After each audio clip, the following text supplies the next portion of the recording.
do with Jacob Harrington, Andrew's sexy older brother. Just the thought of Jacob sent a twist of desire through her stomach.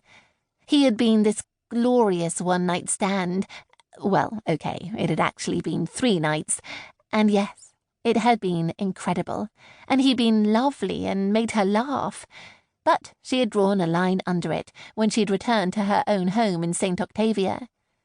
He had texted and phoned a few times, but she hadn't returned his messages, and when Willow tried to bring it up, Ruby had told her she didn't want to talk about Jacob Harrington.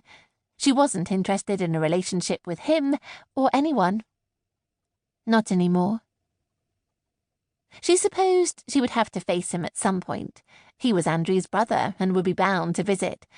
But maybe if she got enough warning from Willow, she could make sure she was out of the way those days, or at least try to keep her head down. She looked around her. On the slopes leading up to the great castle was a tall Christmas tree with baubles as big as her head. Tiny lights twinkled in the darkness as they danced around the tree. It was an impressive sight, with the castle silhouetted behind it. There also appeared to be a life-size nativity scene set up in front of it, with a large open-faced barn. Mary and Joseph were kneeling around the manger, where presumably baby Jesus was wrapped up like an Egyptian mummy. There was no sign of the wise men or the shepherds, but as Ruby peered through the darkness, there was something moving in front of the barn. She climbed out of the car and realized there was a real donkey and 2 sheep grazing in a small paddock in front of the barn. Well, that was certainly taking the nativity scene very seriously. She knew Willow had been heavily involved in the decorations, although she hadn't mentioned a real-life nativity scene. Perhaps she'd done it to appease the older, more traditional members of the village. Feeling suddenly mischievous, she opened her boot and rooted around until she found the appropriate bag, and then walked up to the paddock. She knew donkeys could be quite unpredictable, and that some people use them as guard pets. But as Ruby approached the paddock, the donkey immediately ambled over to the fence. She stroked his velvety nose, and he seemed quite happy with that. She shoved her hands in the pockets of her coat for the chopped carrot she had bought as a snack from McDonald's on her way over here, and held one out. The donkey whiffled it up. The 2 sheep looked over with mild interest at the prospect of something to eat rather than grass or hay, but they didn't approach.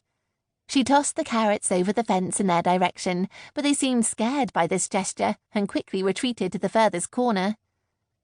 Ruby looked around. As no one was about, she climbed over the fence. The donkey was unperturbed, and she approached the nativity scene.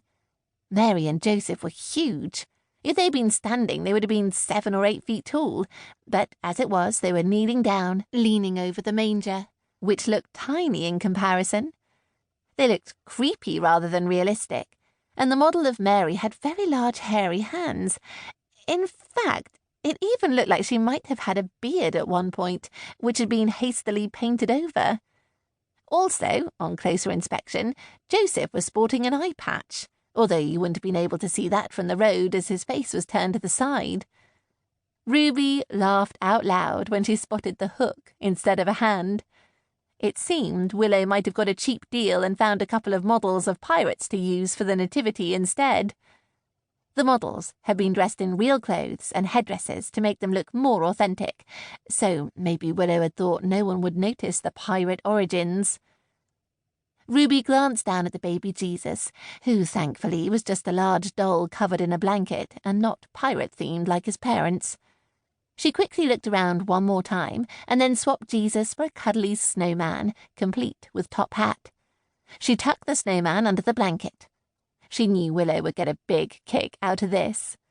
Ruby and Willow had been playing jokes on each other every Christmas for many years, so it was good to get in first before Willow could get back and start her regime of practical jokes. Ruby made a move towards the fence, just as one of the sheep started making a weird choking noise. She turned round and could see bits of chewed carrot on the floor in front of the sheep as the animal continued to hack and cough. Bloody hell! Kidnapping baby Jesus was one thing, but killing one of the sheep within minutes of arriving in the village was a new low, even for her. She moved over to see what she could do, wondering how she could do the